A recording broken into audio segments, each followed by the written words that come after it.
C'est bon? T'as réussi à calculer l'aire du grand carré? Si ça s'est bien passé pour toi, tu as vu finalement que ce résultat s'exprime sous forme géométrique de manière cohérente. À l'instar de la vidéo précédente sur le développement, je vais te montrer de quoi il s'agit. Ici, nous avons un carré de longueur A plus B. Tu retrouves A et B. Et via la découpe que tu as pu voir dans la miniature, on peut décomposer le grand carré comme ceci.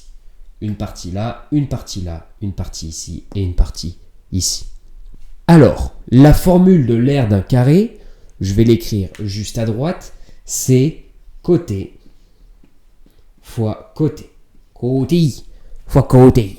Nous avons un carré de côté A plus B, ce qui nous fait A plus B facteur de A plus B. Lorsque vous multipliez deux quantités identiques entre elles, ça vous fait cette quantité au carré.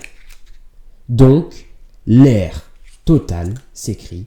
Et oui, et d'ailleurs, on choisit bien nos mots. Si on dit A plus B carré, ça signifie qu'on recherche l'aire d'un carré de côté A plus B. D'où le dessin. Alors, deux écoles.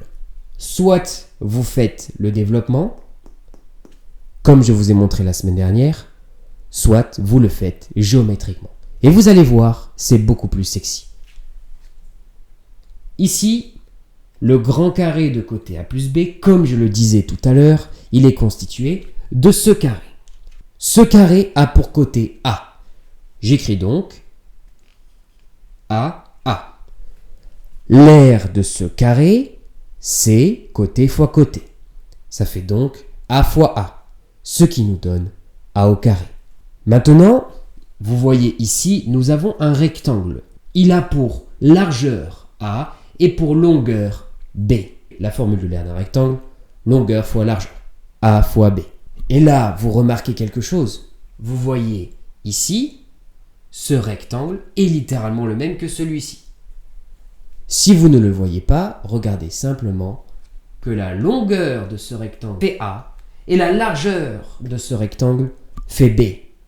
Ce qui nous fait un rectangle d'aire A fois B. Je l'écris sur le côté juste pour le style. Vous n'êtes pas obligé de faire comme ça. Vous regardez bien le côté de ce carré. Le côté de ce carré désigné par les traits rouges.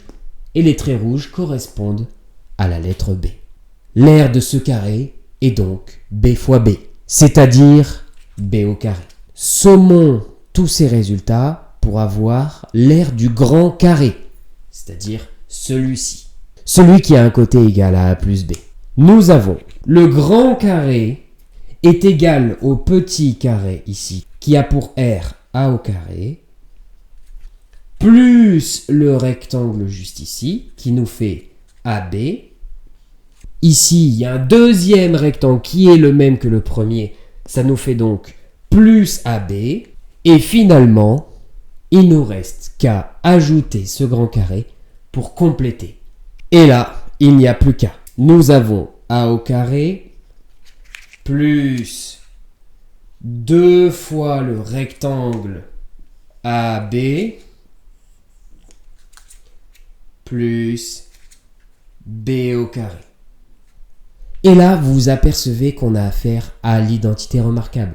Donc, maintenant, si vous ne connaissez pas vos identités remarquables, vous avez qu'à dessiner ce carré pour vous en rappeler. Voilà, ça c'est pour la deuxième identité remarquable qui est presque comme la première, sauf qu'au lieu d'avoir un plus, on a un moins. Du coup, je mets un moins ici, je mets un moins ici, je mets un moins ici, ici et ici. Je vous mets la correction, regardez bien chez vous tranquillement avant de vous coucher. Et la dernière, j'ai un côté qui fait A moins B, un côté qui fait A plus B. Il y a une notion quand même de symétrie, c'est pour ça que j'ai dessiné un carré. Ici, je mets plus B, ici, je mets moins B. En respectant les signes, vous apercevrez que ici, moins B carré, A carré, moins B carré. Apprenez bien ces identités remarquables, elles sont fondamentales pour la suite. Si vous voulez plus de conseils en maths, je vous invite à vous abonner, liker et partager cette vidéo.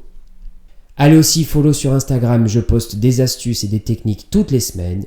Pour ceux qui veulent aller plus loin, j'ai mon serveur Discord et je propose des cours en visio juste ici. Je vous dis travaillez, révisez et réussissez votre année.